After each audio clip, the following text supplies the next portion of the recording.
Office মানে desk, chair, ফাইলপত্রে ভরা room, কিন্তু এক মানুষের অফিস মানে শুধু একটা গেট, একটা আম গাছের নিচে দাঁড়িয়ে থাকা। সকাল হলে তিনি আসেন, দুপুরে খান, আবার দাঁড়িয়ে থাকেন। বিকেলে কারখানার ছুটি হলে তখনই ফেরেন বাড়ি। এভাবে দিন না, মাস না, পুরো 1 বছর ধরে তিনি দাঁড়িয়ে আছেন একই জায়গায়। এই মানুষটি 50 বছরের নজরুল ইসলাম। ময়মনসিংহের মুক্তাগাছার সুহিল্লা গ্রামের ছেলে তিনি। গাজীপুরের কালিয়াকৈরের সফিপুর এলাকায় মাহমুদ ডেনিমস পোশাক কারখানায় 12 বছর ধরে কাজ করেছিলেন প্রোডাকশন কর্মকর্তা হিসেবে।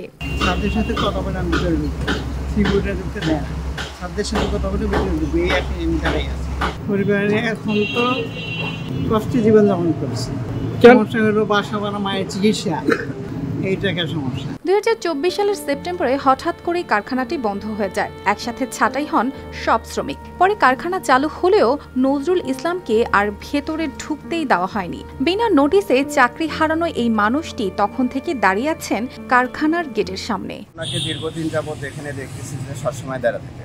অফিস টাইম সকাল 9টা বা 8টার ভিতরে আসে, 8:30 এরকম সময়ে আসে এবং বিকাল 5টায় যায়। দুপুরে আবার লাঞ্চে বাড়িতে যায়, বাড়ি থেকে আবার লাঞ্চ করে আসে।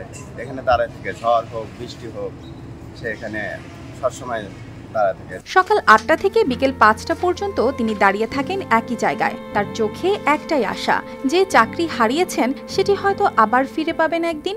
কিন্তু গ্রেজেন্টের ব্যাপারে ওনাকে প্রথম যখন সাংবাদিক আসার পরে ওনাকে ভেতরে নেওয়া হয়েছিল। নেওয়ানোর পরে উনি রেজেন্ট পেপারে সই করে নাই এবং টাকা পয়সার ব্যাপারে উনি কতটুকু পাবে না পাবে সেটা উনি ভালো জানেন। উনি তো কারোর সাথে কোনো কথা শেয়ার করেন।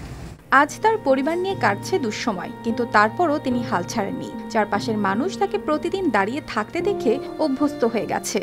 আমি তো এই জায়গায় 4-5 মাস ধরে আছি, দেখি 4-5 মাস ধরে প্রতিদিন এই জায়গায় বৃষ্টি বাদলের মধ্যে ছাতা নিয়ে খাড়া থাকে।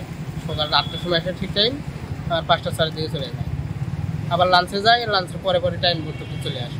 কারখানার কর্তৃপক্ষ এ বিষয়ে কথা বলতে রাজি হয়নি, কিন্তু স্থানীয়রা বিশ্বাস করেন নজরুল একদিন না একদিন কাজ ফিরে পাবেন। পরিবারও সেই আশাতেই দিন গুনছে।